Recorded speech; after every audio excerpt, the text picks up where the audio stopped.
Hello, everyone. Welcome to the cooking class. Oh, I love it when you wave because now I don't have to keep going. Can you hear me? Can you hear me? Because you can. It's great to see all of your faces.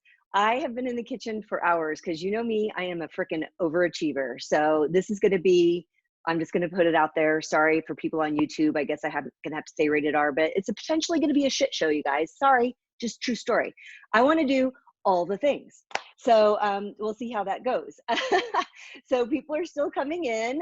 For those of you who are new to this format of my online cooking class, you are in a Zoom room. If you look down on the bottom of the window, you're going to see a chat. And in fact, I will send you a message. Oh, people are chatting right now. So it's probably blinking on chat. And that's where you can ask me questions. But here's the thing. Like if you're asking me something right now, I can't see it. So sometimes it takes a little time for me to get back.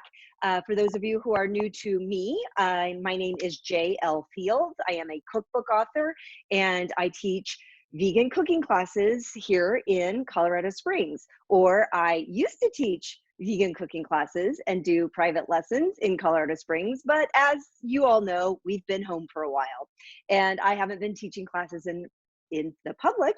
So I've been teaching them here every week, free and online. They used to be an hour, but we all know how that went. So who knows how long today's is gonna go. I'm gonna try to keep it together. Okay, people are doing what I absolutely love. For those of you who are watching on YouTube later, I'm so sorry to say you can't see this, but people are telling us where they're from. So go ahead.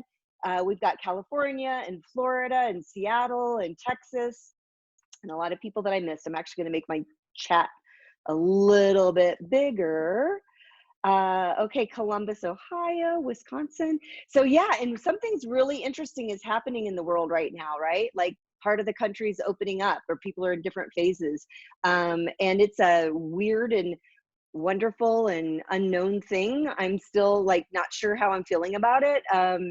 I'm nervous. I've never told you guys this, and oh, I hope my mom doesn't get mad. My dad was diagnosed with cancer in February, and I haven't been able to see him since he was diagnosed because he was diagnosed during the pandemic. And then he's been going through aggressive treatment and he is self-isolated in Illinois. So I can't visit my dad. So I am like torn between like, so I'm kind of protecting myself as if I have it just so that I don't get exposed again. I've been exposed once.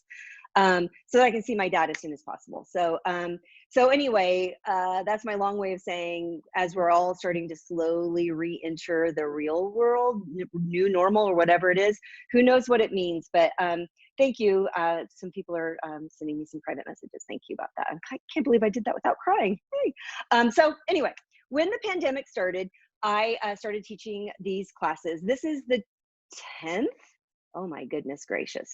And you guys keep coming back, so I'm gonna keep doing them. And we're at 96, we better get over 4 more so that we make it worth the while, because I ask you for tips during this. I'm no longer shameless about it. It's really helping me out. And I got a bigger Zoom room because on the first class that we had, 300 people showed up, but I only had the capacity for 100. Isn't that a bummer? But now we have a capacity for 500. So tell all your friends, it's tofu and tempeh. So, okay, let's state the obvious. We're talking about tofu and tempeh today. So literally don't ask me today about a soy-free substitute because this class, baby, it's all soy, all right? Soy, soy, soy, soy, soy. So another day, maybe we can talk about it, but this is not that day. So we're going to be talking about tofu and we're going to be talking about tempeh, and I'm hoping that I can debunk some myths about, no, actually, no, we're not going there. I'm not going to debunk any myths. We're just talking about soy. What I mean is I want to demystify it for you to make it delicious and tasty. And so I have lots of things planned. And I think I'm just going to dig in. So those of you who are on my email list, oh, this is the time that I drop you some links. And let me drop in case you're not on my email list, let me show you the ingredients we're using today. So I'm actually making a lot of things. But the things that I sent you guys ingredients for are this chocolate pudding, that's in quotes, pudding, and this sambal goreng tempeh, and I'll give you the little story behind that. So let me throw that in here as well. And sometimes I have to do it slow because when you guys privately message me, sometimes I'm just sending you a direct link instead of everybody. So here are these. Yes, I'm recording. Thank you for asking. Linda's probably asking because there's been one class out of these 10 that I didn't record. It was the first Instant Pot class, but then we just did a second Instant Pot class, so it's all good. Okay, so let me drop a few links so that I can focus on, here are most of the links that at some point I share during the class. And all right, let's do this now. Okay, so tofu, we're gonna kind of start with tofu today, and then we're gonna talk with tempeh. So why are, if people are eating a vegan or plant-based diet, why is tofu and tempeh so important? Because on a plant-based or vegan diet, we have 5 vegan food groups, and they are vegetables, obviously, fruit, obviously, grains, nuts and seeds, and legumes and beans. And soy products are exactly that, a bean and a legume. So from a whole soy bean, it's when you make soy milk, and then your soy milk is coagulated with like a seaweed, then it's formed into a block of tofu. So when people say, I don't eat processed, the process, I just told you what the process is for tofu. Homemade soy milk, coagulated with seaweed, and then formed into a block, and then you eat it. So that's, to me, that's as processed as me going out and pulling a vegetable out of the garden and washing it and chopping it up and eating it. So, and then with tempeh, which we're gonna, if you guys didn't see on social media, I hope you're excited, but I think I'm gonna be able to show you the first steps of making your own homemade tempeh in 48 hours, like by fermenting and incubating and all of that. So I'm going to try to get to that too, which is why this will definitely go over an hour. So, so tofu and tempeh, soybeans are one of the highest protein legumes that are out there. They have amazing vitamins and nutrients, and they're also one of the lower fat, believe it or not, even though sometimes we say our soy milks and different things can have some fat. So for people who are just kind of looking at a holistic approach to which legume they want to eat when, soybeans just make a lot of sense. I try to have soy at least once a day, either through soy milk or through tofu, because I'm not a doctor, I'm not an RD, I'm not going to pretend like I am one. So please don't ask me, I'm not even looking right now. So I don't even ask me about medical, nutrition, etc. I will tell you, I co-authored a book with Jenny Messina, who is an RD and is has a master's in public health. And she and Jack Norris actually wrote a book called Vegan for Life, and the new version just came out this week. I should have brought it down. Darn it, I'm so excited. It was like my vegan Bible when I went vegan. It's just like no nonsense, talks about what you need to eat, vitamins, nutrients, et cetera, et cetera. She and I wrote a book called Vegan for Her, and she obviously did the heavy lifting and talked about the nutrition, and I just made recipes. But the point is, one of the things I learned through the process of that book is that some studies have indicated that women who consume soy at least once a day, and meaning like a typical serving, so like maybe a half a cup of soy milk or a portion of tofu, may have less symptoms when it comes to menopause. And I have been in menopause, I think 3 or 4 years now. And I got to tell you, my hot flashes are pretty random. I sleep at night. So I'm not telling you, I'm not one of those people who says, do this and you're going to live forever. You all know me surely well enough to know that's not going to happen. Do your own research. That's the point. Okay. Oh, and Linda, I just want to give Linda a shout out. Linda last week in our class won an 8-quart Zavor multi-cooker. So I might as well tell you right now that next week, that Melfi that I've been using, the 2.0, which I'm going to be using later, that has you can set it for an automatic quick release. I'm giving one away next Sunday during class. So come back. Okay, so let's get into the tofu. So I'm not seeing, oh, where's Jeff? That's hilarious. Okay, we should talk about cocktails. So honestly, you guys, I think I mentioned this the last couple of classes. I'm a little tapped out. I'm working on a book, and I'm doing my health coaching during the day, and I'm basically not sleeping right now. And I stop everything on Sunday so I can teach this class. And as soon as this class is over and I clean up my frightful kitchen, I'll get back to my cookbook because the deadline is killing me. So anyway, all of that to say that when I had a chance this week to send out the newsletter with the ingredients, I just took it. So I did not touch base with Jeff this week. My apologies. I am drinking locally, however, today. So obviously I'm having some water because that's good for us. Hydrate. Everyone take a drink of water. And this will probably make all of my brewing friends, except one, make their toes curl. So today I'm having a hard seltzer. It's locally made by Trinity Brewing, and that's their brand, High Altitude Fizzy, and it's dark cherry. So I'm just having a little seltzer while we're cooking today. I thought I'd go nice with the pudding later.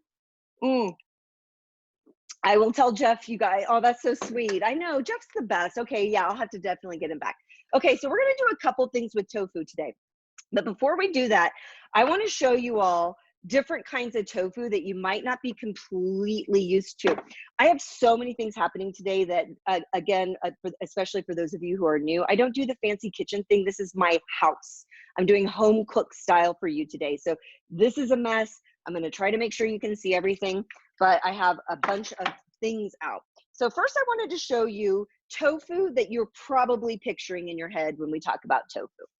It's the tofu you pick up at the grocery store. This is the Simple Truth, which is the Kroger organic line, and that's what I get at my King Soopers, which is our local Kroger here in Colorado.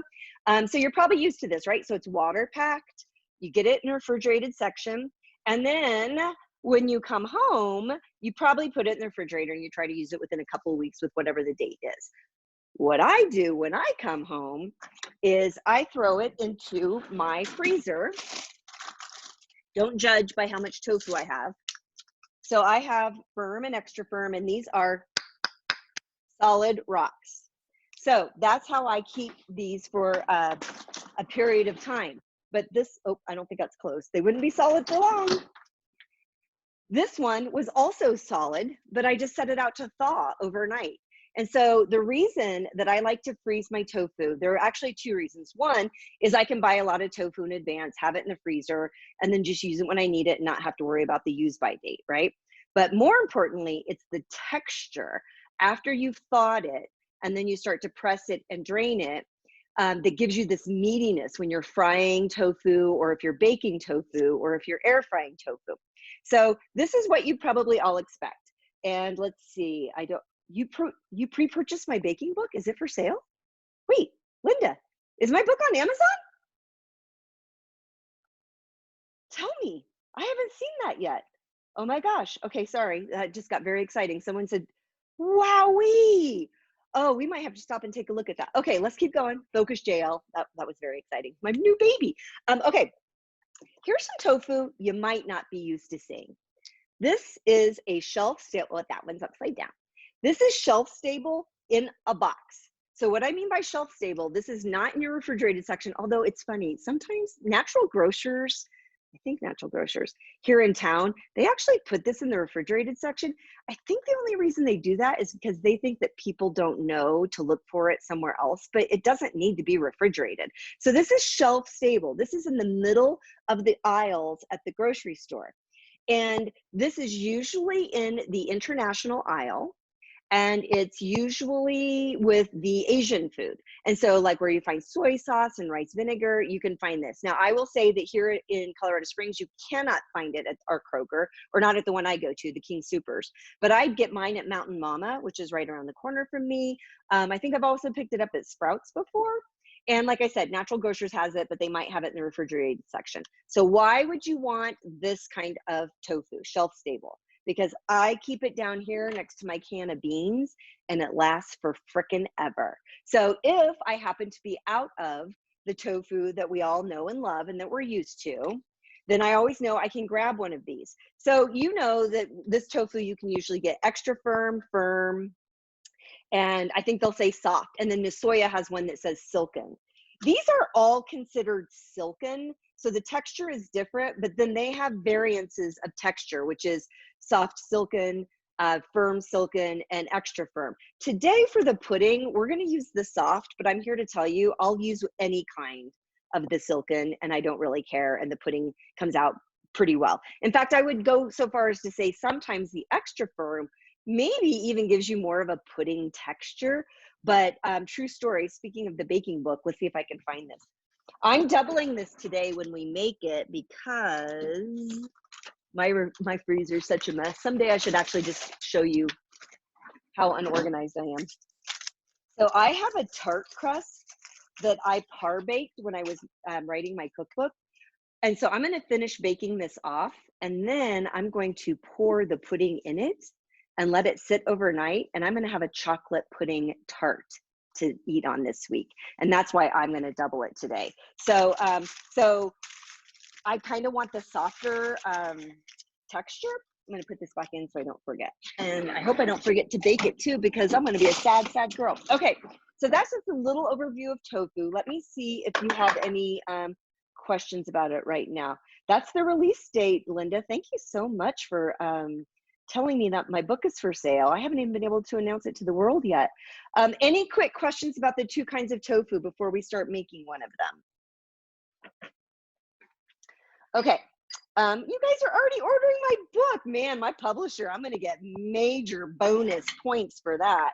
Okay, so we are going to do, oh, the name of the book, good question, Nancy. She's like, the book. It's called Vegan Baking for Beginners. And I'm going to tell you more about that at the end of this class, because I have some ideas of some classes we could do a few weeks leading up to the book coming out. So I'm going to be using my Vitamix today for my pudding. Those of you who know me know this is a very big deal, because I am very snooty and not always happy about using the Vitamix for things like hummus, puddings, because why? Actually, before I say, tell me why you guys think that I get persnickety about using a Vitamix for thick things like puddings and hummus. Because it's hard to get out of the blender. That's exactly right. So even with this squat, wider carafe, oh, the noise. Yeah, I guess so, because Harry will bark, that's for sure. Even with this wide bottom, it's going to be hard to get all of the pudding out. But I'm going to show you a second recipe that we're going to use some of the things that we can't get out. So you all know me. Those of you who do know me well enough to know nothing fancy is going to happen here right now. But let's talk about this tofu. So anybody cooking with me, the reason, oh, can I put the name of the book in chat? Okay, you guys, and then I'm going to quit looking at this for a minute. It's called Vegan. I haven't looked at it yet, so I hope you're ordering the right one. There are a lot of publishers that, or people that are publishers on Amazon that do weird things. Thank you. Renee took care of it. Vegan Bacon for Beginners. I'm done. Okay, so thank you, Renee. So I tend to make very simple recipes because life is short, just give me the food. So this one is no exception. So I'm gonna use the silken and soft tofu. So if you're making this with me, actually raise your hand if you're making this with me. I'm gonna scroll right now and see if anybody's making this with me. Can I see that? Let's go to gallery view for a minute. Raise your hands if you're making it with me. I say, oh, look at your faces. Oh my gosh. I'm just gonna scroll through and say hi. There's Laura, there's Cherry, there's another Laura. I saw a thumbs up. There's Allison. Okay, this is cool. So then, oh, hey, John Weaver. That's not John Weaver. And let's see. Oh, I see Joni. Hi, you guys. Okay, cool. So let me get back to the screen. My apologies. I get a little excited. You guys know that. Okay. So if you're making this with me, the reason we're making this first is so we can get it in the refrigerator to let it set up a little bit. So the flavors will start to meld. The texture will come together a little bit. So here we go. Super fancy. The way when you use a box like this, you're going to see that it has little line on it for you to cut. I just use my kitchen scissors and I just cut off one side. And then I'll show you here. I'm going to do it over the blender, but I'm going to show you something else I'm going to do. So then I'm going to open up this side.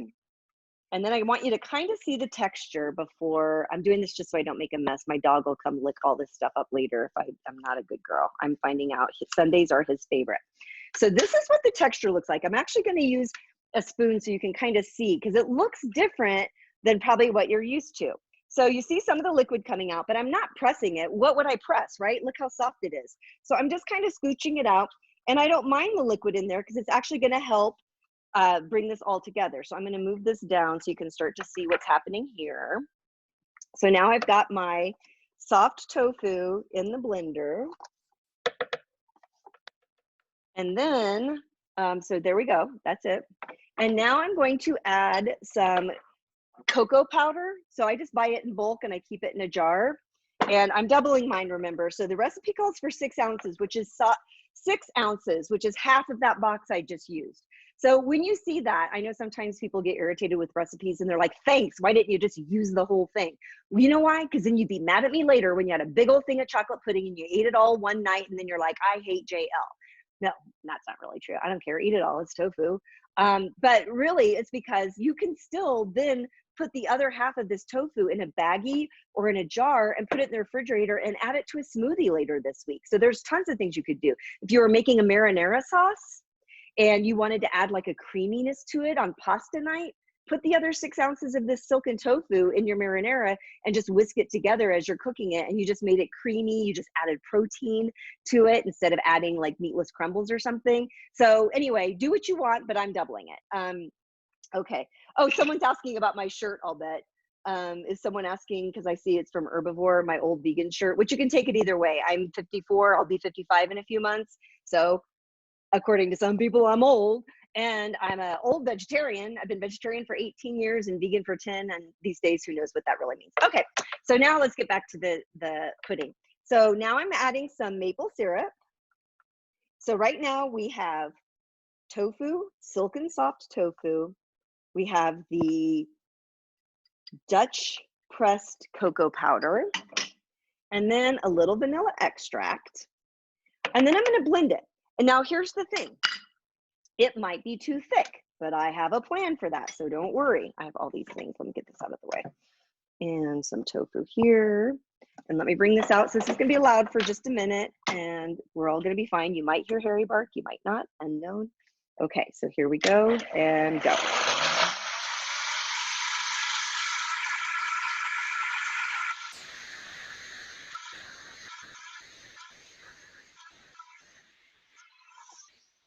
So I've got a little cocoa on the sides, so I'm going to scrape that down.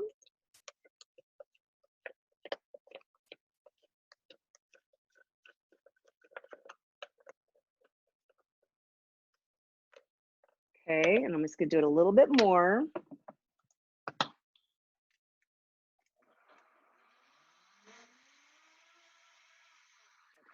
In my cooking classes here in Colorado Springs, we usually do this in my food processor, but I wanted to give you a double recipe today, which is why I'm using the blender. And the cue I always give my students for that when we're making it, and I don't know, are you here, Sharon? Sharon likes that one. You just look to see if the tofu pieces are gone. So if you're doing it in your food processor, just watch, and as it's going around, you'll see the little flecks of white tofu, and then suddenly they're gone. Okay, so now what I'm going to do is pour this into a bowl, and it's thick, pourable, and I'm not going to freak out about scraping down the sides because I have a great plan for that. So now I'm just going to cover this and put this in the fridge so it can start to come together a little bit. So normally I would get all fussy and mad about all of this yummy stuff off to the side. We still see some of that cocoa, but I'm going to show you a really great way. So let's just have a reminder of what's in here. Tofu, cocoa powder, maple syrup, and vanilla extract. And the reason I'm saying that is to calm me down a little bit for what I'm about to show you. So you had who had pancakes for breakfast? Anybody have waffles, pancakes? You use maple syrup. So let's just get over ourselves. Maple syrup is a completely fine and acceptable thing to have for breakfast, right? So why not take some, this is homemade soy milk. I make soy milk every week, and I make some cheese. Oh, do you want to see what Dave made this week with it? Oh my gosh. He made mozzarella. It's just floating around in a salty brine. Isn't that amazing? It's what we had on our pizza. So we made that with the homemade soy milk. It's from the book, The Non-Dairy Evolution Cookbook by Skye Michael. You guys have heard me talk about it on many occasions. Get that tofu ready. Okay, so anyway, back to the soy milk. So I'm going to put some soy milk in the blender. Do I care how much? Maybe. Especially if we want to make more cheese. So let's go with a cup to start, a little over a cup. Okay, now I'm going to add a banana.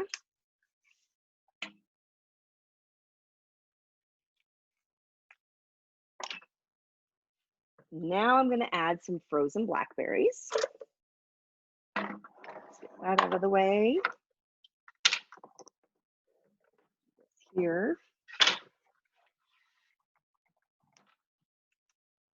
And let's make a, oh, it's so pretty and purple. Here we go.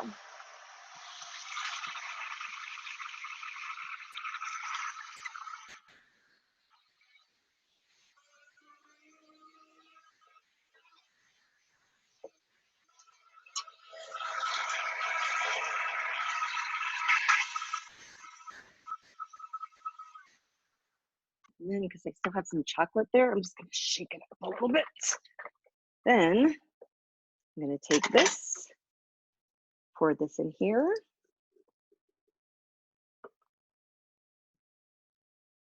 And now my breakfast is ready for tomorrow. And I didn't waste all of that chocolate pudding that was on the side. I have a chocolate blackberry smoothie with some banana in it. And apparently my refrigerator's not closed. So let's try to close that. Put that there. So there you go. So when you have those frustrations with your, when you're using your Vitamix and you can't get all that good stuff out. Of course, now I'm looking at all this great blackberry stuff and I'm like, I want that. Okay, I literally just was getting ready to do dishes. All right, JL, you're teaching a class, stop doing dishes, moving on. All right, everyone take a sip if we're gonna have a little. Okay, thank you. God, you guys are good. You're very handy to have. I can't tell what's, oh, thank you. And don't you love that I understood what you meant when you said your frog is still open? I actually thought you meant my fly, like my pants were open. So anyway, okay, here we go. Yep, just talked about my pants being undone. They're not, just kidding. Sorry, YouTube. Okay, so any questions about the pudding? And so, someone wants me to go through my refrigerator. No, you know, it's a hot mess. Any questions about the tofu or what we've done so far with the pudding? Okay, I have a lot to do, so let's keep going. All right, you guys will ask me when the time is right. So now we're gonna move on to some tofu that I've decided I want to try to do 2 ways, and this is probably a horrible mistake, but whatever. Okay, so what I did was, you've already seen this, might get back to that later. So I used my Tofu Press. You guys have seen this before, to first press my tofu. And I kind of don't want to do, well, I can. I'll show it to you guys if you want to see it later, and then I'll just open up another thing of tofu, it's fine. But I put the tofu, here, put this down here. When I put the tofu in the press, you place this down. Oh, here's what we're going to do. And then you put this down, the spring, and you push it down. And that's how I did this with the thawed tofu, you guys. So it was already thawed. And then when I pushed this down, all the water came out. It's water packed tofu. And I dumped it. Then I made a marinade and just poured it over the tofu and used this airtight, this lid. And I just had it sitting in the refrigerator. And sometimes I'll do this a couple days in advance. It's a great way to meal prep. But I want you to see why I particularly like this. Is I can have it like this in the refrigerator, and then I can flip it over. And so over a period of time, I'm just like really distributing the marinade. So this, because it had been frozen and then thawed, is super spongy. It's really taken on the marinade. So now what I'm going to show you is, let me bring a few things over here. So I don't normally go to all this trouble, but it's a cooking class, so I'm trying to, do something special. But anyway, I'm going to take this tofu and actually, I'm going to put it in this dredging station. By the way, if you guys ever wondered why I wear black t-shirts all the time, it's literally because I have food on me the whole time. Harry's going to be so happy. Okay, so I'm going to take these little tofu pieces, and I'm going to bring it up to the camera so you can see how spongy it looks. Look at that. Can you see the sponginess? Give me a yes. Do I have an affiliate link for the Tofu Press? I do. I'll try to find it before we hang up, you guys. Okay, so now I have my tofu here with a little bit of the marinade, but I'm going to do something a little different today. I always try something new with you guys that I haven't done before, and it's a really terrible idea, but you don't seem to mind, and there haven't been any horrible fails lately. So what I decided was to just kind of whip together a little coating for this. And I'm going to show you. I just want to come back and say hi because I miss you. So what I used was, I actually always use some form of a starch. I'm going to bake this, but I want it to kind of have, not fried, but I want it to have a great texture, a little crispy on the outside, meaty on the inside. And so I always use some form of a starch, and it's usually either a corn starch, a potato starch, or today arrowroot, because I just kind of go with what I have. And arrowroot, which you may know is great as a thickener in sauces, In fact, I used it, when did I use this for? Yesterday, I made some delicious, like a gigante bean, but I made it with lima beans. And I just added this to the broth and it just thickened it up. So I used a little starch, and then I also used a little nutritional yeast, and we've talked about Nooch before. This time I used the one that's very finely ground. So, you know, you can get flakes that look like this, or you can get it much more fine. Because I'm trying to coat and give some interesting texture to the tofu, I want the fine. And actually, since I've already used that, let's just put that away. So we've got the arrowroot, we've got the nooch, and then I decided, since I had, oh, the marinade, because marinade is a big thing, you guys. So let me grab the marinade I use. So let's talk a little bit about marinade, but I do want to get this into the oven. So actually, I'm going to get this into the oven, and then as soon as I do, remind me to talk about the marinade. But because I used sort of like rice vinegars and sesame oils, I kind of wanted to go with that flavor profile. So I just added some Chinese 5-spice to this coating. And then, because I wanted to see if I could get some crunchiness in addition, I did a little ground cornflakes. You can buy these, like wherever, you know, in the store, wherever you can get panko or breadcrumbs, you can usually find some finely ground cornflakes too. Those are really fun, like on breaded cauliflower. So anyway, that's the coating. And I want to try 2 different things. So I'm going to show you what I'm going to do. And I'm just going to, you know, it's my house, so I'm just going to use my fingers. And I'm not like going to be freaking out about this. I'm not trying to make like a vegan fried chicken or anything. I just want to have a little texture. So I'm just putting this in. I'm not doing a formal dredge. And I'm just going to kind of move this around a little bit.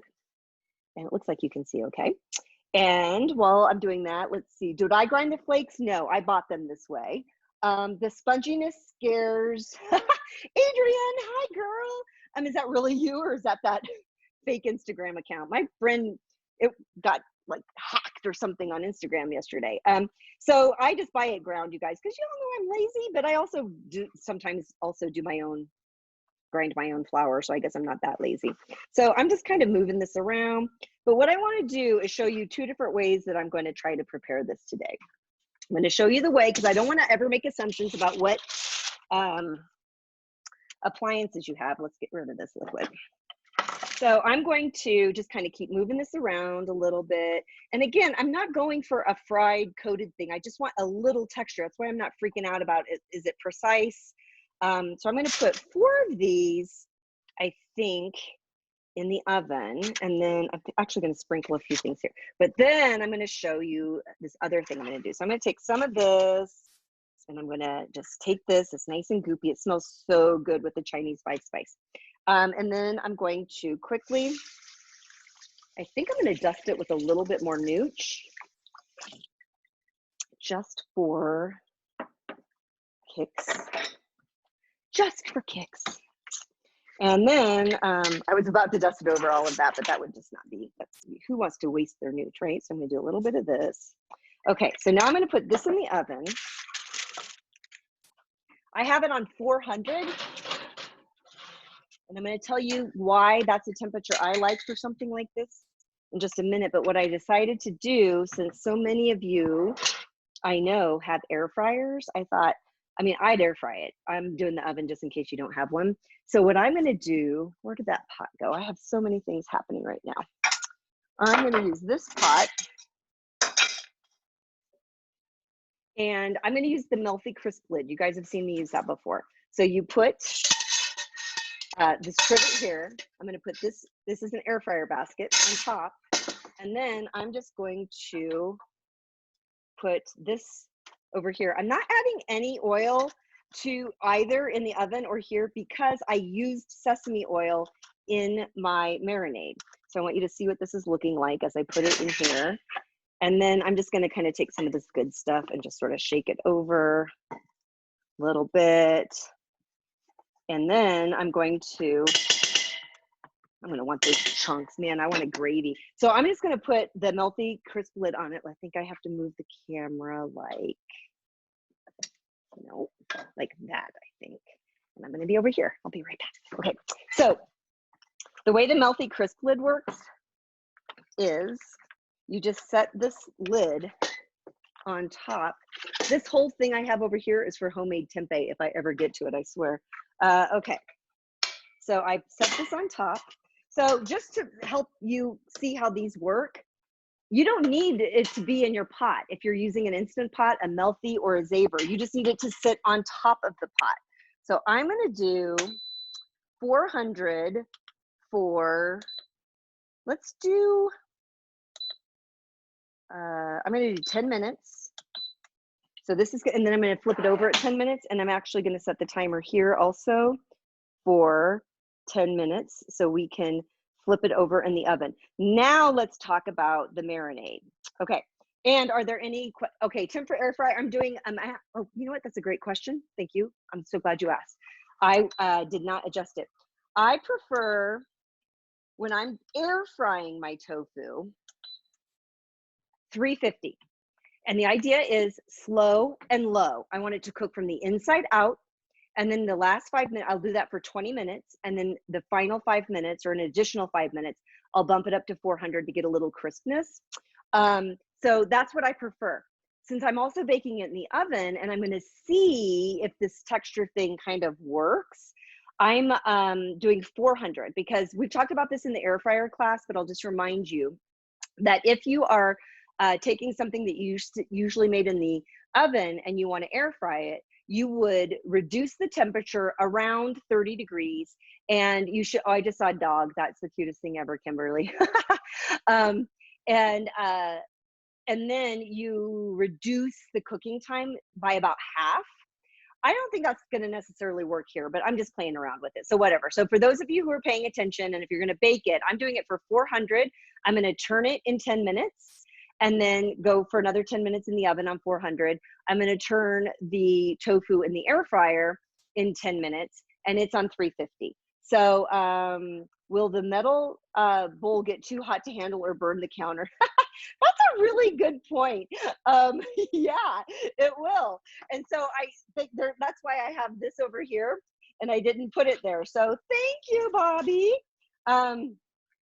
Yeah, because I've also used this on, I mean, honestly, it's Formica. I don't know, it probably could last through a nuclear war, but I use pots on my stove all the time with that or on my bamboo cover. So, so yeah, thank you for that. Good safety tip. Okay, other questions for me about that? So let's talk about the marinade. So the marinade, usually the way I approach marinade is I'm looking for three things. I'm usually looking for a fat, typically in the form of oil. I'm looking for something that's acidic. And and that can be like citrus juice or vinegar, lime juice, orange, believe it or not, orange juices can be really delicious in a marinade too. And then a variety of spices. Like I love to use like garlic, minced garlic. So, so with this particular one, this is from my book, The Vegan Air Fryer, and I'll drop links because this is about the time to do that. So let's do that, copy. And so my book links are here. And so in this marinade, it was tamari sauce, rice vinegar, sesame oil, and a little agave, or I call for agave, maple syrup, or a vegan honey. I used agave, and minced garlic, and then I used ground ginger.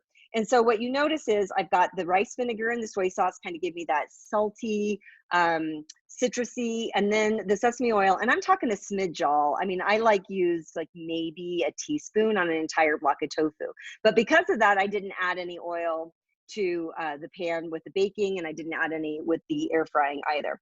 So, so that was the marinade for that. So what page? It's on page 106. It's my sesame crusted tofu. And for those of you in Colorado Springs, this is my homage to Adams Mountain Cafe. They're amazing sesame crusted tofu. It's one of my favorite things in the entire city.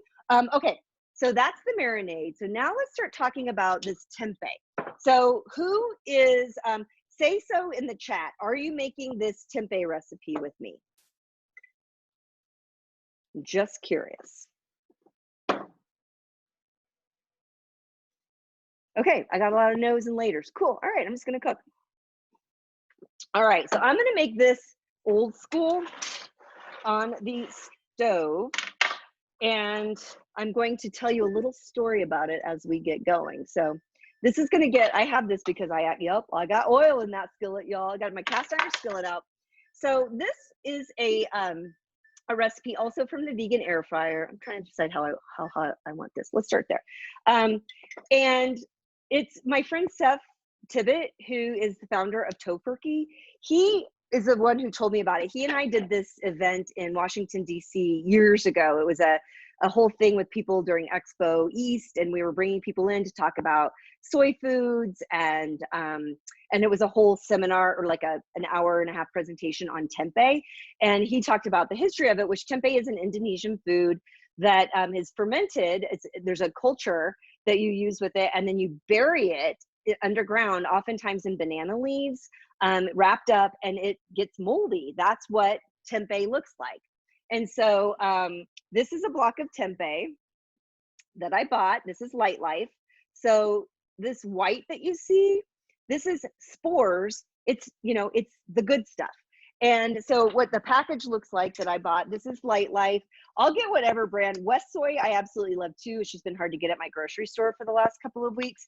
So, but the tempeh that I'm making today here in the skillet, it's actually my homemade tempeh that I'm going to show you guys later, hopefully, somehow. I don't even know how I'm going to make that happen, but we'll see.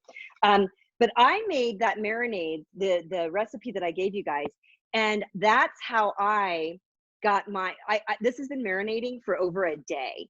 So the reason I'm telling you this is because a lot of people don't enjoy tempeh because they find it too bitter. They find the texture too coarse.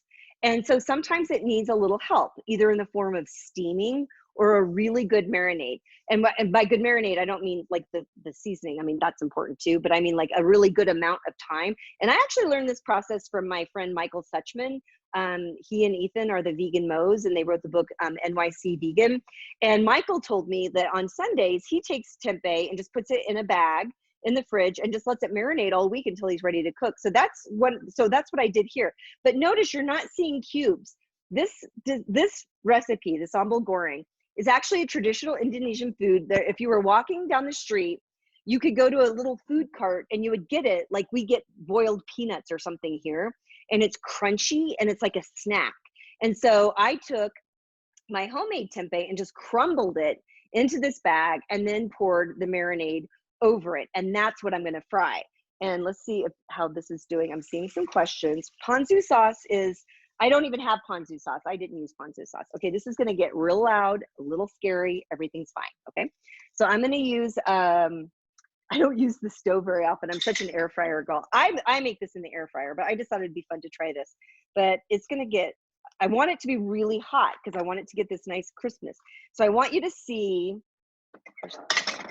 what this looks like. And I'm going to spoon it out because I want to make sure that the tempeh, so this is my homemade tempeh. And I'm just going to set it in here. Oh, look, there's no fire. No oil in my face. Holy moly. Oh, wait, there it goes. Okay. And then, oh, heck, now I'll just put it all in. I just wanted to see how it looked. Okay, so now I'm going to bring the camera over so you can see what we're trying to go for here. And I'm looking at all this yummy sauce, and I'm like, God, that would be so good on a stir fry. So now that I didn't burn myself, I'm actually going to bump the heat up, and then I'm going to protect it this way. But I'll try to bring the camera over a little bit here, and I don't want to hurt myself. So let's do this really quickly so you guys can see it. So this is what it's looking like in the skillet, and we want it to get really, really hot and really, really crumbly. And I'm just going to set this on here in case things get wild. So now let's talk about how you might want to do. So tip number one for your tempeh, y'all. You buy your tempeh, where'd it go? We all know what we're talking about. And you're like, oh no, I'm not sure. Do I want to eat this thing? What do I do with it? So one way is just to put this in a bag. You can cube it up. You can crumble it, pour a marinade over it for days or overnight, but it's fine for a couple of days. I'd say up to 3 days. And it's just going to become so supple and creamy, and the chew is different. So if you haven't loved tempeh, that's one way, is to give it a super deep marinade. Now, the other way, and this is what I learned early on in my vegan days when I did not like tempeh, but really felt like I needed and wanted to like tempeh, was I learned that steaming helps. So you all know, since I love an Instant Pot or a multi-cooker, this is the Melfi, that if there's a way to do it in the Melfi, I'm going to do it. So what I've done here is I have a little water in the bottom of my pot, and now I'm going to put this steam trivet right over it. I don't need the liquid to be touching the tempeh. And so first off, if you don't have a pot like this, you can just put it in a steamer, however you steam your vegetables, your broccoli or your cauliflower or whatever. You're going to want to steam it for maybe 10 to up to 20 minutes. Okay, it's time to flip my tofu. But what I'm going to do is I'm going to put it on pressure. But I want you to see, you're not going to be able to see it from here, but trust me. So what I'm going to do is I'm going to choose pressure cook. I'm going to choose low pressure, and I'm going to pressure cook it for 0 minutes. If this one allows me to, let's see, can I go to 0? Well, yes, I can. And then the pressure release, I'm programming it to quick. This is the one I'm giving away next week, by the way. So what that means is it's going to get hot in there. It's going to start to bubble, you know, get ready to come up to pressure. The minute it hits pressure, quick release goes off and the pressure's released. So that took care of the steaming. And so that's the whole process. So I don't have to tend to it. I don't have to adjust the heat. So let's just, I'm so excited. Oh, and wait till you see what I made to serve this on too. This is one of Dave's favorites. Dave didn't really used to like tempeh until I started making my own tempeh, which figures, right? All right, let's check on my tofu. I want to figure out a safe way to show you how this is looking. So I'm going to set this over here. Oh, wow, that's looking fantastic. I'm going to show you this before I flip it over. So this is just 10 minutes in the air fryer. And so you can kind of see that it's getting, I'm trying to decide. The reason I used the paper was because I wanted to, I didn't want it to stick. And I'm going to stick with that because I didn't add any extra oil. Okay, so I'm going to go back in for 10 more minutes on 350. And sorry that you're not looking at anything right now, my bad. And then the time, we're going to do 10 and start. Okay, so that's happening. And now I'm going to check on my tofu in the oven. And I want to flip these over and actually set this here. I've not baked tofu in a very long time. Oh, I like it. I just got a little clumpy thing of starch. I'll show it to you. Yeah, the air fryer always is going to win, but I do want you to just see like how juicy it is and how it's getting that nice golden color. I think that's coming from the corn flakes. So I'm all for that. Let's turn this around. All right. So now we're going to finish baking this. And I think I'm going to try to switch over to homemade tempeh. But I do think too, let me set my timer for 10 minutes. And I'm going to stop for a minute and see what questions you have for me right now. Okay, so Reed asked what temp to cook. Oh, you already got your question answered?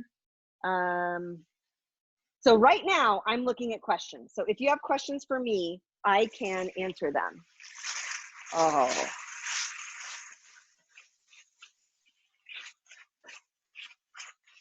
Okay, obviously I lied to you because I quit looking as soon as I said that. Curious about the vegan fish sauce. Oh yeah, I don't have that either. So, you know, we're doing pandemic cooking right now. So basically there are things that I love that I don't have. And fish sauce is one of them. This guy named Zach Grossman, I met him years ago at, there was this conference called Vita VitaCon, which was for vegan bloggers. I think that's where I met him with Andy Tabor. Anyway, he in Portland had this product that he was making and selling locally that was like vegan tuna fish before vegan tuna fish became a thing at stores. And then he started making this fish sauce. So it was a variety of things. It was like a thicker soy sauce and it used some seaweed and different things in it. And I get it from Nooch, which is a vegan grocery store in Denver. And I think you can get it online at places like Vegan Essentials. and maybe even Amazon. But I love it. It's just, you know, you guys know if you took my umami class that I'm just crazy for just having bottles and bottles of different things. I've got kimchi sriracha here. I've got chipotle hot sauce. I have tons of gochujang, tons of different kinds. And so whenever I see something that's like kind of a variation of a something that I can do with my tofu and tempeh and sort of Asian styled things, and I want you guys to see how this is like getting nice and here, I'll bring over a little bit so you can see it. Look at that. Oh my gosh, this is going to be so good. So imagine, you know, you're hanging out in Indonesia, you go to a food cart and you can just get this really crunchy tempeh. Okay. Thank you, Laura. I'm telling you, I owe you big time. You're really great about this. Most of us have pandemic hair. That was the funniest thing I ever, what happened? Where did pandemic hair come from? Okay, so baking time for the tofu, I'm gonna do in the oven on 400 for about 20 minutes. And in the air fryer, I'm doing on 350 for about 20 minutes, but the last 5 minutes, I'm gonna bump it up to 400 just to kind of give it some crunchiness. So our sambal goreng is doing its thing. Oh, and I love doing this on a cast iron skillet. It's just getting all that yummy, gummy, awesome stuff. Okay, that's the Melfi. It's going to start to release pressure. Hold on just a second. It came up to pressure and immediately stopped because I set it for 0 minutes. So now it's doing a quick release naturally. That's what's really cool about the Melfi 2.0. And I think I dropped that link. I'll drop it again. And so that one, there's a discount code too. You can program it to do a quick release, which I absolutely love. And so this is going to be ready for a marinade now since I've done the steaming. So, okay. So any tips for buying a cast iron pan? That's a great question. I got mine at a local cooking store here in town called Sparrowhawk. And I actually have quite the collection because I love cast iron. So Dave has been making our pizza in cast iron. But next week, the class, we're doing simple veggies. And I'm actually going to use this instead of going outside for a grill because I haven't figured out I'm going to do a grilling class at some point. But so this has grill marks on it. So I got this cast iron. I have a really big one that Dave makes pizza in. And then I have these little ones that I actually make individual pancakes in. Pancakes come out of cast iron skillets amazing. And because it's so small, you know how usually your first pancake is destroyed? Because it fits in here so snugly, you can really, if you can tell with the spatula, it's not ready to flip over, you know, it's great. So this is Lodge and this is Lodge. Okay, so I want to talk to you. Oh, I'm going to stop this. This is done. It's ready. It's awesome. And I want to show you how I'm going to plate the sambal goreng. So, oh, yummy, yummy, yummy. So excited. I wish I had smell-o-vision. Okay, I want to get a little spoon. So what I made earlier today was a combination of brown rice and farro with really coarsely chopped portobello to have something nice and meaty. And so I'm just going to spoon the sambal goreng right on top. And this is a delicious tempeh meal with nice flavor, really deep flavor. Chili paste, this is my homemade tempeh. And then I just have it over a really hearty mushroom grain. And so that's one cool way to have tempeh. Okay, so we're gonna set this over here. Since we've done a quick release, I wanna show you what tempeh looks like after we've steamed it. And where will I put that? Every week I think I've had my messiest kitchen week. This one, hands down, is the messiest. So I'm going to grab this and I'm going to show you what this tempeh looks like as a result of a quick steam via 0 minutes of pressure cooking. And so I want you to just watch how this, I don't know if you can see it quite yet, how this just comes just soft. And you can just see how it's going to be able to absorb the marinade that you're using, because we've just changed the texture of it by just quickly steaming it. So again, if you don't have an Instant Pot or a multi-cooker, I did it on 0 minutes, quick release, and now I can just pour marinade over it. And actually what I'm going to do is cube this up and put it in. That's one of the things I want to talk to you about, different containers that are really great for preparing and doing marinade. So I like these airtight glass containers. This is actually the mold that I use when I'm making cheese. And it's also for tempeh, which I think I'm going to be able to show you in just a moment.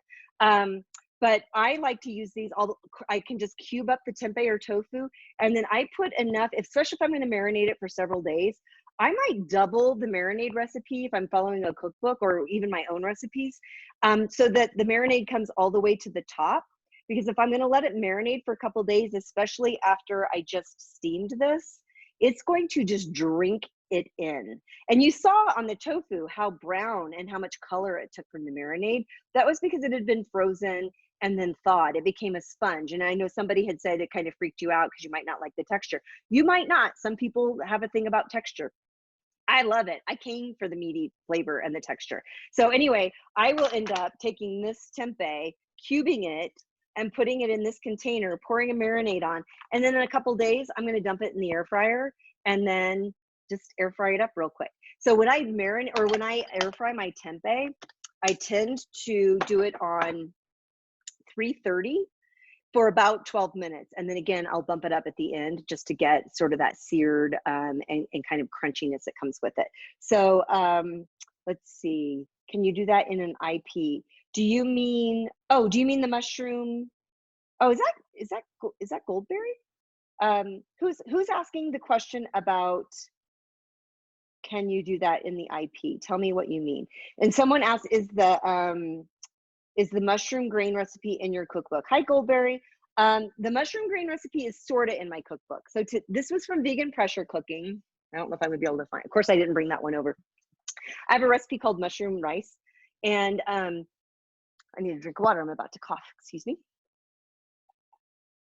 So what I did today, because as I told you, my mission over the last few weeks has been to cook out of my pantry and not add more food to my home. When other people need food, why am I rushing out to buy food I don't really need? So I've been cooking through my beans and grains. And so today, oh my gosh, I only had half a cup of brown rice. What a bummer, right? Actually, it was a quarter cup. So I ended up adding a quarter cup of farro. And then I used, and farro only cooks in about 10 to 12 minutes in the Instant Pot. Brown rice takes 22 minutes. So for those of you who do like to do some Instant Pot cooking, obviously always go for the longest cooking, because I knew I wouldn't mind the texture of the farro if it cooked longer. So I took 1 portobello cap because it was my last one. My produce comes tomorrow. And I just chopped it up coarsely. And then I added about a cup of water. So it ended up being a quarter cup brown rice, a quarter cup farro, and I don't know how much, the portobello mushroom, and a cup of water. And I just did it for 22 minutes for the brown rice. And well, you already saw it's beautiful. And I used a little tamari sauce, soy sauce, to season it. So that's that. So now I'm going to check on my tofu. And let's just see what's going on. And then I'm going to try to give you, actually, I'm just kind of curious because I really don't want to do anything that you're not interested in. Do you want to know about homemade tempeh? Let me know. Ooh, heck yeah, you do. Okay, then fine. My floor is so sticky. I should bring Harry out eventually so you guys can say hi to him. Okay, so let's take this off. Oh my goodness, that is beautiful. So that person, I can't remember your name, who you weren't so sure about the texture. I'm not even going to bump it up to 400. Look at how the cornflake and the coating just kind of browned up on the edge. I'm going to take a bite of this and show. Let's see.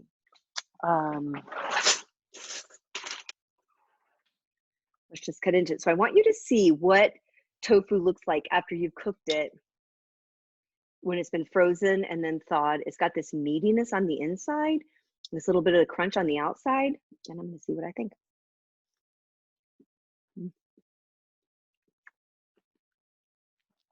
Basically, I think I'm a genius. Okay, that was good. So now, you guys don't mind when I call myself a genius, right? Because I mean, I can't help it. Sometimes I think I am one. Also, if you guys are new around here, you may have figured out I do not have a culinary degree. I am a home cook, and a messy one at that. And the reason I teach these kinds of classes is simply to have you guys cooking more. So you're not getting fancy things here, but hopefully you're getting things that you will do often in your, I can't wait to turn this off. You know those hot flashes I was telling you about? I don't know what's going on right now, but I have been by an oven at 400. Okay, this is really pretty too. So I want to show you the difference. It's negligible actually, of my baked tofu. It looks really pretty. And then we're going to talk a little bit about homemade tempeh because it sounds like maybe you are interested in that. So here's the difference you can see by doing the baking. This was on 400 in the oven. This was 350 in the air fryer. So you can see that there's more of a crispness and you get a little bit of color there, but you still get a really great texture here. But this is basically why I air fry. I always tell people, get the air fryer alone for French fries and for tofu. But I want to check it. Ooh, it's got some of that juiciness. Ooh, actually the inside, it's kind of nice.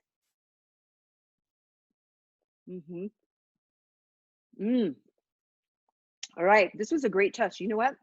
So the tofu that I baked, that marinade was still in there. Like when I took a bite, it was juicy.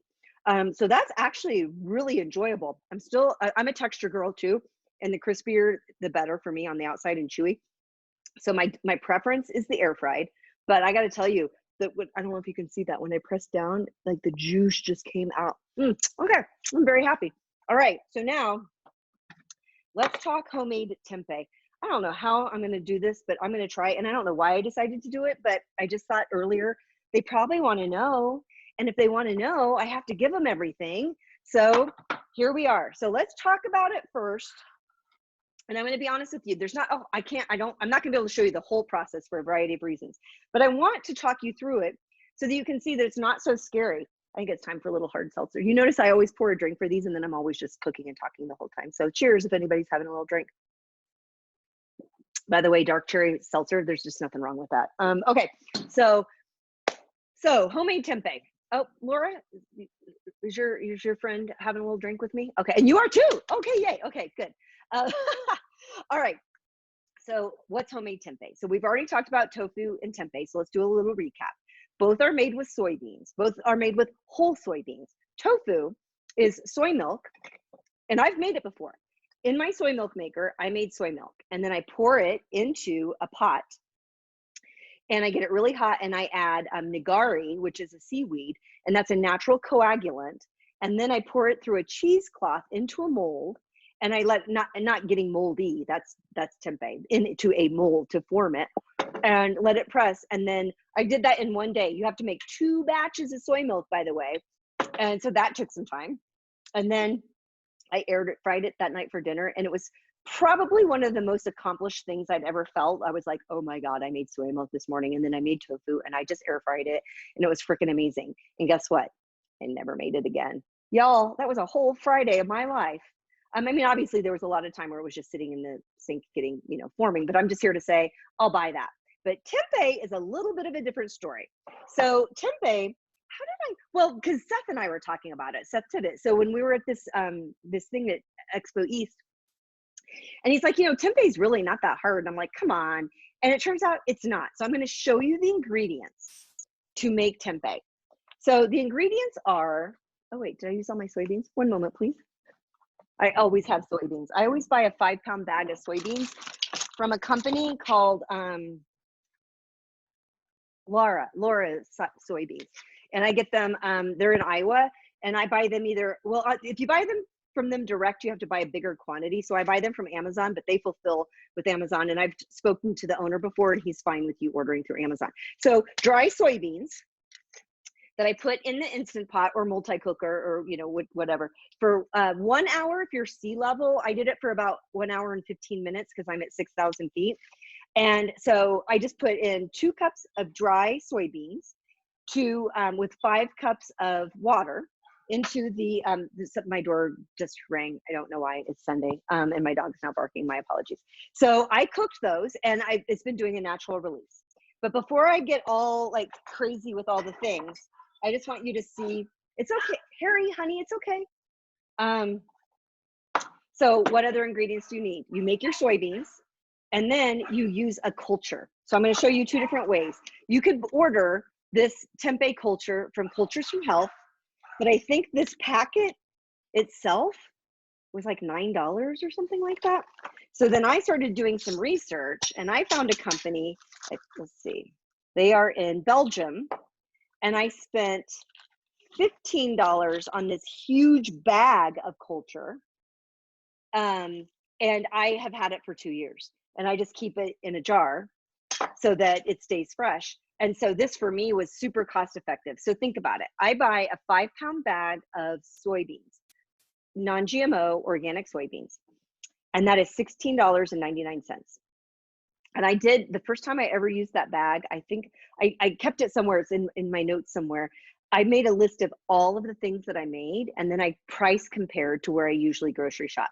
So I looked at all the soy milk I made. I looked at all the soy yogurt I made. I looked at the tempeh that I made. And when I added it up, I would have spent $135 on all the things that I made from, is that right? From a 15-pound bag, or no, a 5-pound bag of soybeans. So it really is cost effective, but more importantly, it's not labor intensive. It's going to take some time, and I'm going to explain that to you in a minute. Should I stop right now? Do you have any questions about, do I have soy milk in my cookbooks? No, I don't, not right now. Let's see. Tempeh starter company. Oh, this one is called Top Cultures. Good question. And if you just Google them, they're going to come up. And like I said, they sent it, I got it in a couple days, and it came from, I mean, I don't know how quickly you can get it now with the pandemic, like how things are going from when it's overseas, but I got it very quickly, and I've had it for a very long time. Okay. And then the other one is Cultures for Health. They have a tempeh starter as well. It's just more expensive. So someone's asking me to repeat, and I took 2 cups of soybeans, and I put them in with 5 cups of water, dry, I didn't soak them, in the Instant Pot. And I'm trying to figure out how to do this. This kitchen is such a mess, but all right. So they've been sitting in the Instant Pot, and I'm going to show you what they look like. And then what I'm going to show you, it gets a little weird. Not in a bad way. Let's get a spoon. Okay. So they've been sitting in here for a while, so I have so much stuff here. Oh, and I forgot the other thing. It's rice vinegar. So in the short story is this: your cooked soybeans with your tempeh, your culture, and then a vinegar. I like rice vinegar, but you can use white vinegar, you can use balsamic, you can use apple cider. So that's it. Soybeans, tempeh culture, and vinegar. That's it. But there's a process, and we're definitely not going to be able to go through the process. But first, I just wanted to show you what a soybean looks like after it's been cooked, perfectly done. Like I said, I did mine for an hour and I think 9 minutes. And then I'm going to show you something that would make someone like Seth, bless his heart, be totally freaked out about. So what you're supposed to do is dull your soybeans. So like go through all of these and get this skin off. Have we met? That is not going to happen. I do not do that. I'm lazy. I want the food. So it's not perfect all the time, but I'm going to show you what I do. But first I need to drain these, and then I'm going to show you something magic. Where's my colander? Out, because I knew I was going to use it. Okay, so let's set this over here. So I use 2 tablespoons of vinegar, 1 teaspoon of the starter. But I'm not going to be using that right away because these are too hot, so you're not going to see that happen. But I am going to still explain the process. But what you're about to see is important. So first, you don't need to see me draining my soybeans. That's boring and weird. I am going to, just trust me on this, I'm running cold water over the beans. I need to dry the beans, but they've been sitting in the cook water anyway, so they were already wet. I need my beans to also be cooler, so why not just put a little cold water over it? And then I'm going to show you what I'm going to do. So let's see, you can see over here. Great. Okay, here we go. I'm going to come back and answer questions, I promise. So I'm going to take this colander with these soybeans. I have a pastry board set up, and I put 2 tea towels on top, and I'm just going to pour these beans onto the tea towels. Then I'm just going to use my hands and spread it out into a thin layer. I know I talk about this in my cooking classes here. I don't know if we've ever talked about it on this online forum, but touching my food is my favorite thing ever. I love touching my food. There's just something super awesome about it. Okay, so I'm going to show you a couple things I like to check when I do this. Now, y'all know I just decided to tell you this like an hour ago. I've never taught this before. This is just something that I do. It's kind of like sourdough, and people are like, are you going to do a sourdough class? I'm like, what do I know about sourdough? Okay, so I'm going to check the internal temp. So I'm going to use a digital thermometer of a couple of the beans just to see where they're at right now. So I'm at 92. Excellent. What I'm looking for, okay, about 96. I want my beans to come down to about room temperature, or like, 75 to 78, but I want to show you the other thing I'm going to do. I want these to dry. So I have another tea towel that I'm going to place over them so that we can just absorb the liquid. We want to get as much liquid out as possible because, you guys, it's going to impact how your tempeh ferments when you're trying to get that mold going. So we want them to be dry so you don't get that bad mold. We're looking for a sort of some black spots and some white spots as it ferments, but we're not wanting sort of that gray. So we're just going to let this dry a little bit. So I'm going to tell you a couple of different things. Where did this go? That for the process, because like I said, I'm not going to add the vinegar or the culture until it's come down to about 75, 78. But I am going to show you just to get an idea. So I don't de-hull my beans. And the first time when I told Seth, again, this is Seth from Tofurkey. Like, they are the ones who made tempeh in this country accessible. And I was just like, I'm not going to de-hull my soybeans. And he's like, it's never going to work. And then I sent him a picture and he's like, oh my God, it totally worked. So what I did, because I'm lazy, is I decided instead of de-hulling that I have a bench scraper. I'm obsessed with my bench scraper. I don't just use it for baking. I use it because it's a great way to measure when you're like making cuts and slices, and it says a 1/2 inch cube, or maybe you're rolling up some dough and you need 4 inches. So getting a bench scraper with a ruler on it is really helpful. But what I do before I put this into a bowl and start the cider the vinegar and the culture process, I just kind of go like this and chop the beans. I'm not going to keep doing it because I want them to cool a little bit before I do it. But what I'm doing is I'm not de-hulling them, but I'm splitting some of the beans. So because what you need, the beans need to have, there needs to be airflow and room for the good spores to start to grow. And so that's my sort of cheater's way of doing it. I've done it in a food processor before, but it just made it a little too mushy and it didn't ferment the way that I wanted to. So I want to tell you a couple of things. So what I will end up doing is putting these, once I've let them cool, I will transfer them into a really big bowl, and with a wooden spoon and my culture and my vinegar, I'm just going to start tossing it together so I feel like it's covered really well.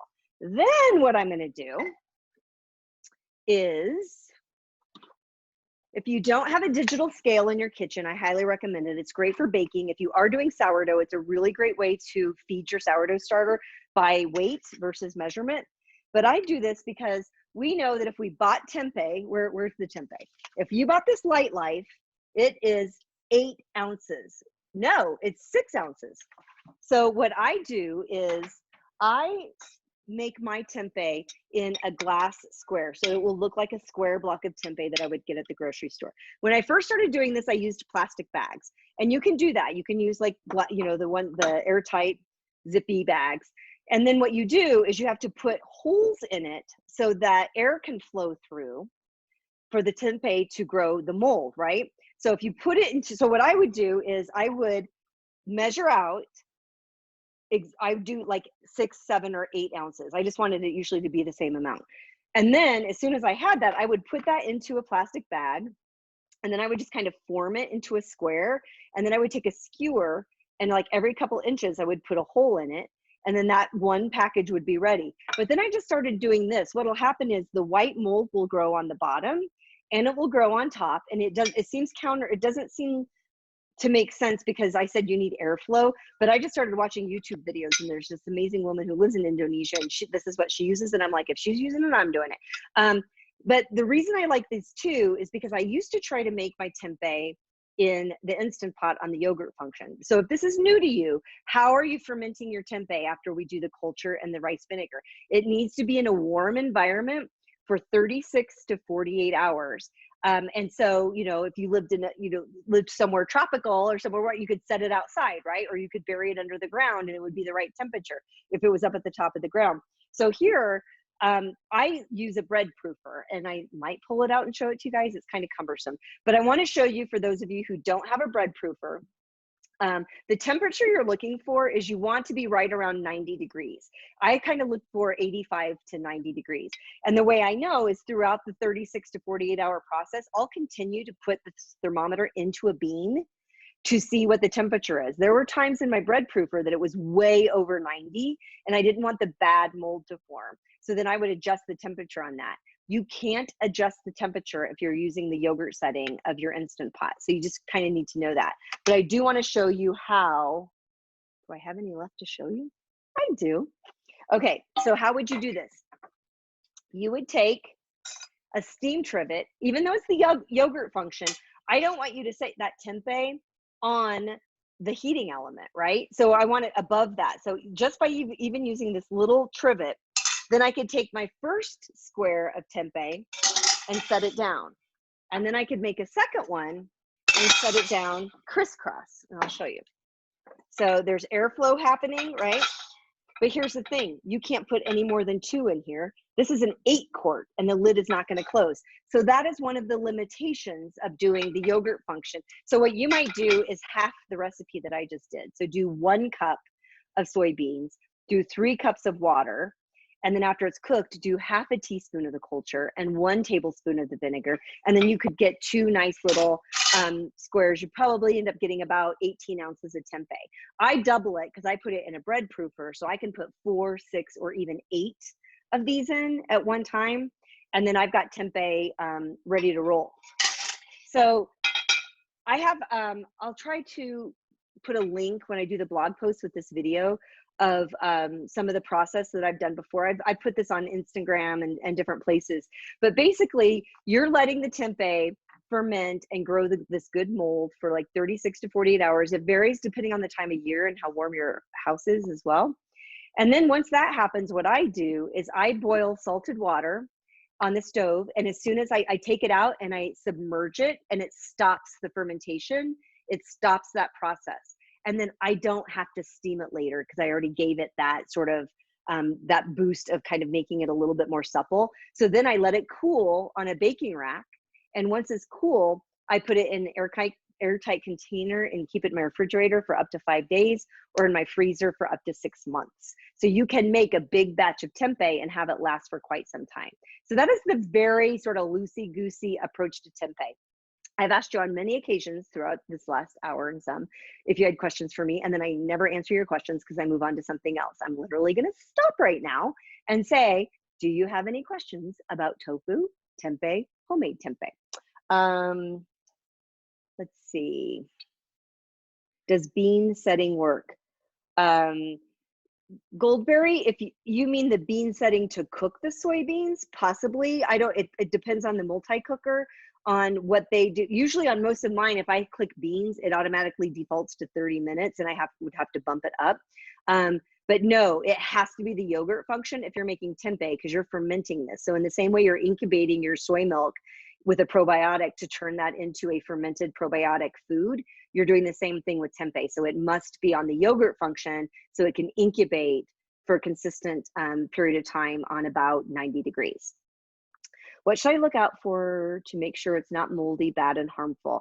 Never done anything. So I'd love to give you the answer. All I can tell you is I Googled a lot. I watched a lot of YouTube videos, and this is what I've learned. White mold is always good. A very deep black is probably fine.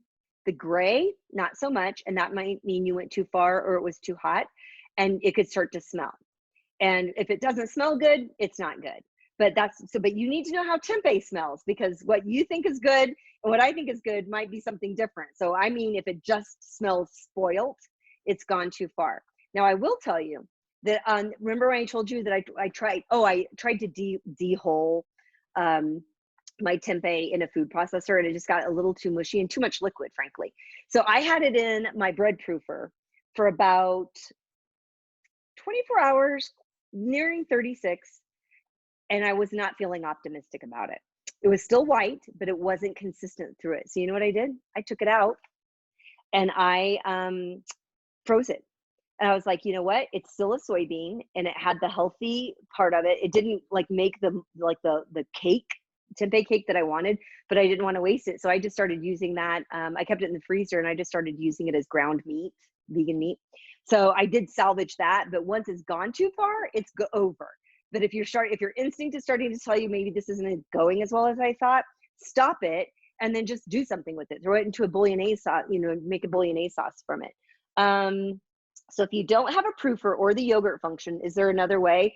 Anywhere you can keep it between 85 and 90 degrees. So, I mean, if you have an oven that does that, if you have a toaster oven that has a proofing function, it might go there. And then the best way to know is to get something like this and set it inside so you can see what the actual temperature is. And to have a bean thermometer or a digital thermometer. They call them meat thermometers, but we know that's silliness. It's just a food thermometer. And you can just put that directly into the bean to measure the temperature. Dehydrator, if it can hold 88 to 90, that's the magic temperature, like 85 to 90. But yeah, it works great on the yogurt function. I did it for a client that I was consulting for. And I just, like I said, I couldn't get a lot in there because of the airflow situation, but it worked perfectly fine. And I did two side by side, one in the proofer that has an actual tempeh function and the yogurt function, and it worked great. Can you leave it outside on a hot day? Again, I don't know if it's Maria, you would need the consistency for the entire time.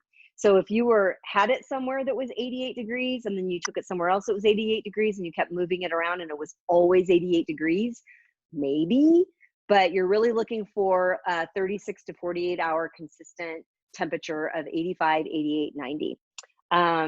Okay.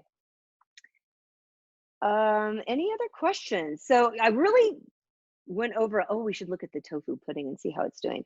The cat or dog, yeah, or squirrels might eat my tempeh if I had it outside. So I'm going to take a look at my pudding to see what's happened in here. And it's getting there. I probably want it to go a little bit longer. Although truthfully, since I'm going to I'm going to finish baking that tart, and then I'm going to,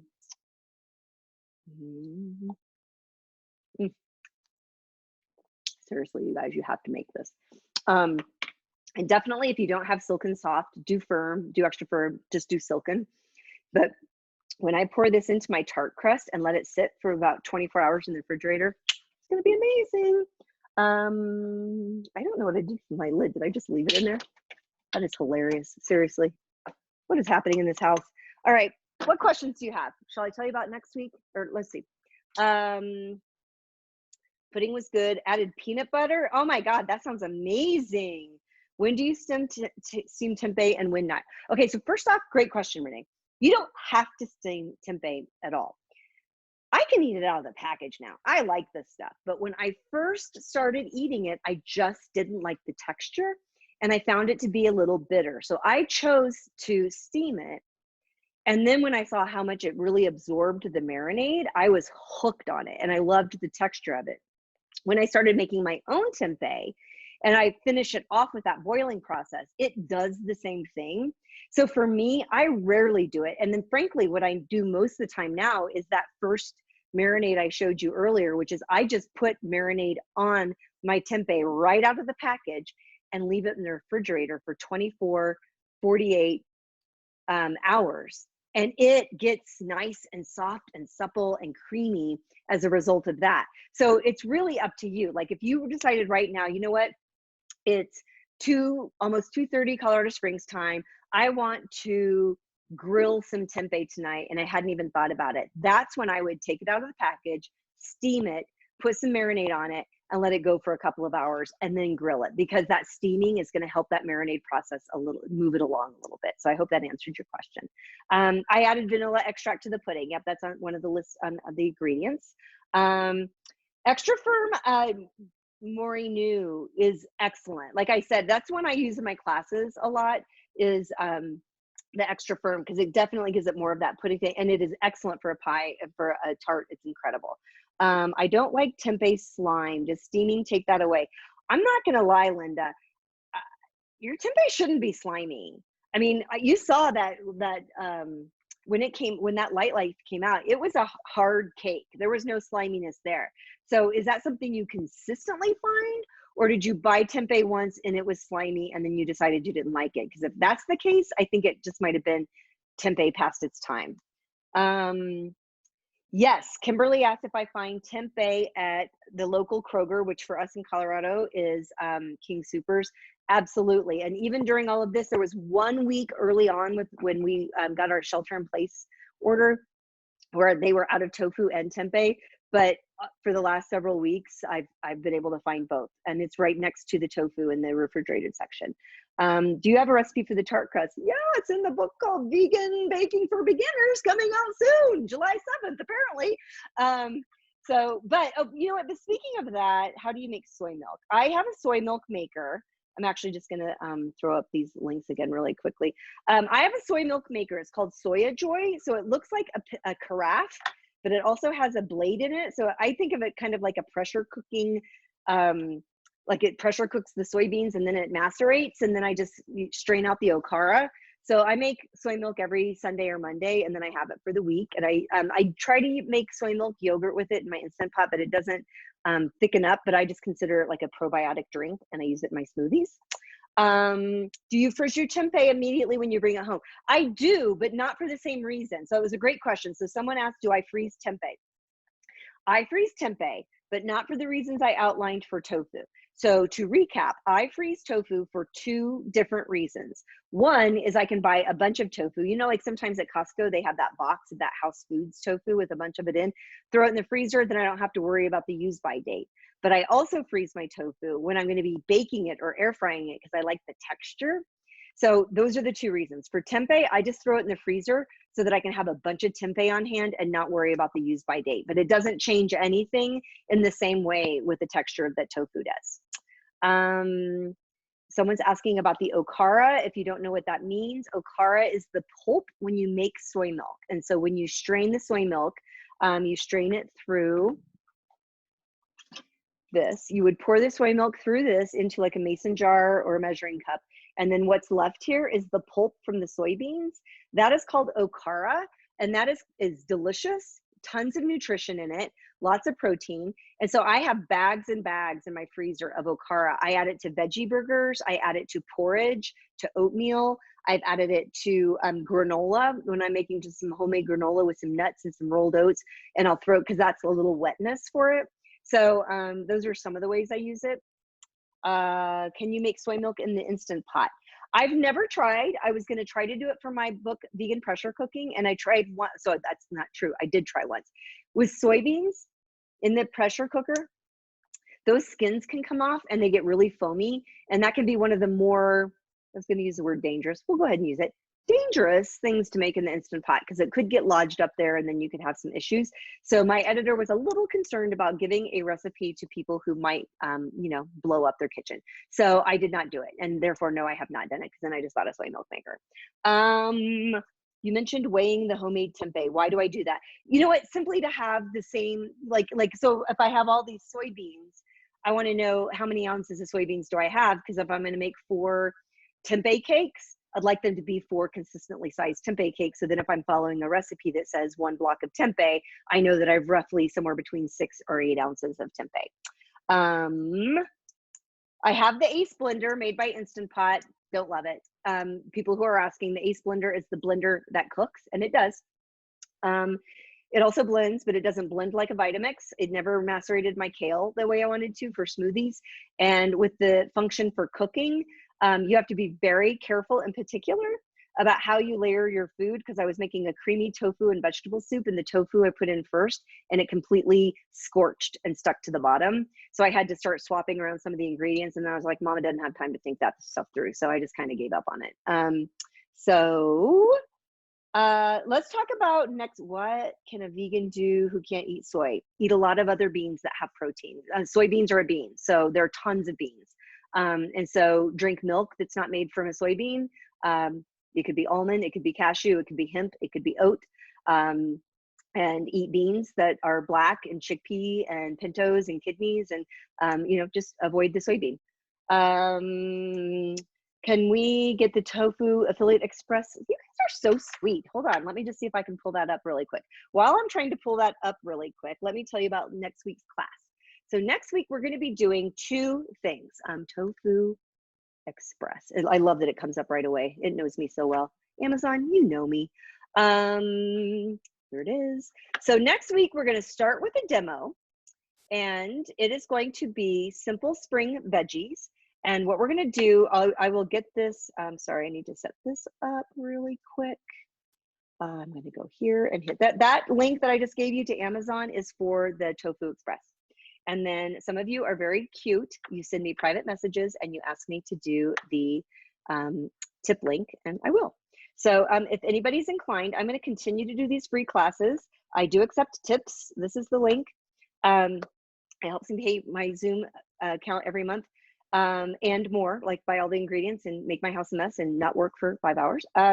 So I love doing it. I'm going to keep doing it. And I have an idea in the future, I think starting in July or August, or whenever most people are back to some semblance of life. I think what I'm going to start doing is doing these classes, and I'm going to, you'll have to register instead of just getting the link online. And when you register, you can choose either $10, $5, or $0. And so if you can't afford a class, I don't want you to not take it. So join me, take the class, whatever you can do. If you can afford 5, great. If you can afford 10, great. But I'm going to keep doing these. This is a great way to reach out to everybody.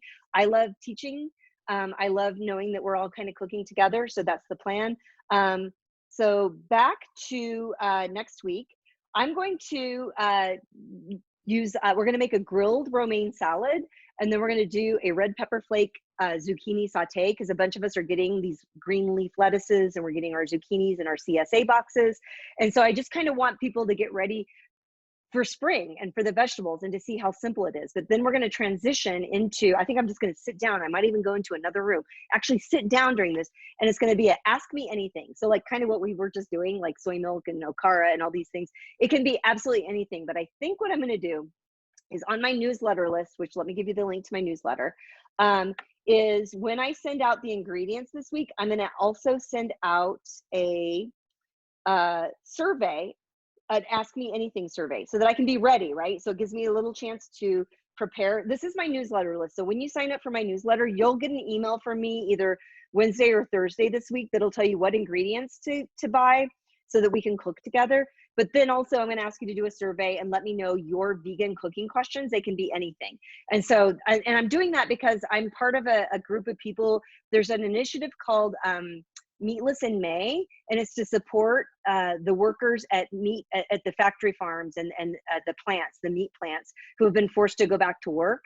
And so one of the Latino labor unions is trying to make May meatless in honor of the workers.